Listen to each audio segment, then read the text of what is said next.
Hey there, YouTubers, unboxing video time. So we have a new Intel 10th Gen processor here, and let's go ahead and get it open. Now this will be my 6th Intel 10th Gen to go along with all the 9th Gen and 8th Gen we have. Most of them are back in Virginia. And this guy is, this is the Intel Pentium Gold. This is G6400. And the chipset is the LGA 1200, okay? And just in case you're curious if your LGA 1151 CPU cooler will work on this, most likely it will. I've tested 4 out so far and had no problems. So let's look at the rest of the box. Turn this the right way so you can see it. Does it say where it was made? This one does not. And so we'll get into some more tech stuff. There's that side, and then the seal that we're gonna knock out. All right, so this just launched. Here we are, July 22nd of 2020. This has been out, I believe, at least a week. I thought about not buying it, but I said, you know what? We got a hole between the new Cellphone, which is a total dud, and the 2 i3s that I have. So I thought, you know what? Why not get another CPU, right? Now, you know, on a channel we do a lot of benchmark videos, and part of the reason for showing this part to you is, you know, so you know that I actually have this product. So here's a little sticker, Intel Pentium Gold. This differs quite a bit from the other 10th Gen CPUs. The sticker is very just boring. I was kind of disappointed with that aspect. And what does that say? Looks like a bunch of Chinese or something in there. Alright, so let's start with your CPU cooler. Get that out.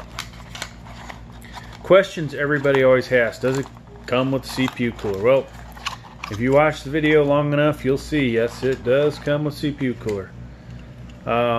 So here it is.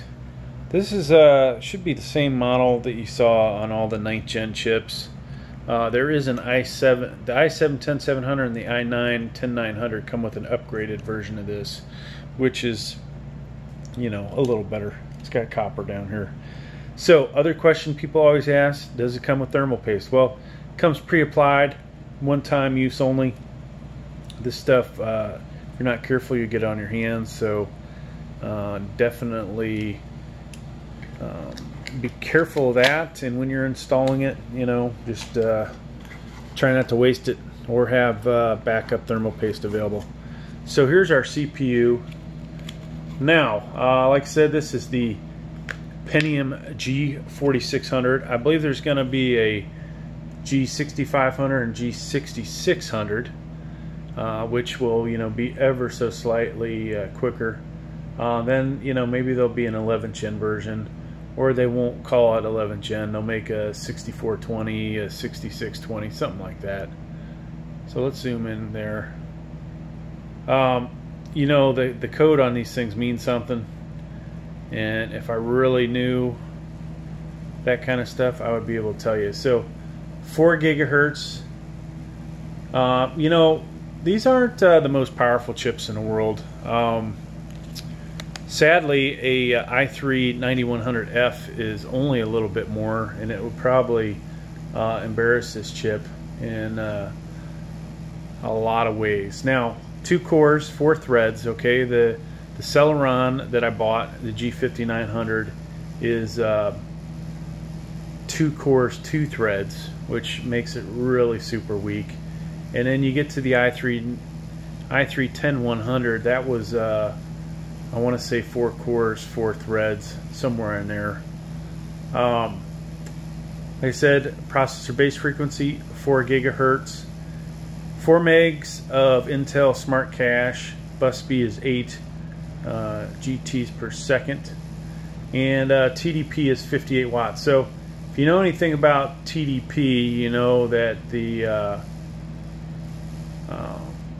wattage can actually go greater than 58. That's just an average, okay? If all cores, so there's only 2 here, are active, you can use up to 58 watts on average, but you may exceed that value. Alright, what else, guys? You know, some of this info I'm just getting off Intel's website. I'm not going to lie to you. Max memory size, 128 gigs for this, okay? Now, who the heck is going to buy that much RAM for this processor? I don't know. Memory types, DDR 2666. So if you buy B460, H410, H470, don't buy any RAM faster than 2666 megahertz if you bought a non Z490. Now, I don't know what the RAM will overclock to if you put this in the Z490. It may be limited. It may actually, you know, get you some good speeds. Eventually, maybe we'll try that out here.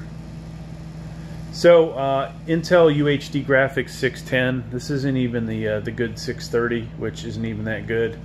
Will support pretty much 4K at 60 Hertz. Slightly better resolution than that. And I don't believe this has Intel's Turbo Boost, at least at the moment, folks. Yeah, so the website says no. So I won't be able to show you how to disable it. And you're not going to get anything better than 4 gigahertz out of it. So limited there. Otherwise it would be a lot closer to being an i3, right, if it had that ability. Does support Intel's Optane memory, and that's, you know, really about it. We're talking. So we will we'll do some gaming videos with this. Now I will tell you, I definitely will pair this up with the RX 550, the RX, both of the RX 560s I have, which I have a 2 gig and a 4 gig. We will eventually we're going to get a 570 and a 580, or GTX 1650 and a 1650 Super. I've had all 4 of those before on the channel, but whatever dumb reason I sold them and got something better. And now, for video's sake, we need those. We also will probably pair it up with the RX 590. After that, though, well, and the RX 5500 XT. After that, it's really not worth trying to pair this up with an RX Vega 64 or RTX 2070 Super. But we may just do it, you know, because we make a lot of videos here, and people need to know whether, you know, how bad it's going to bottleneck, really, because it is going to bottleneck. So, hey, thanks for checking out the video. Please like, please subscribe. Thank you.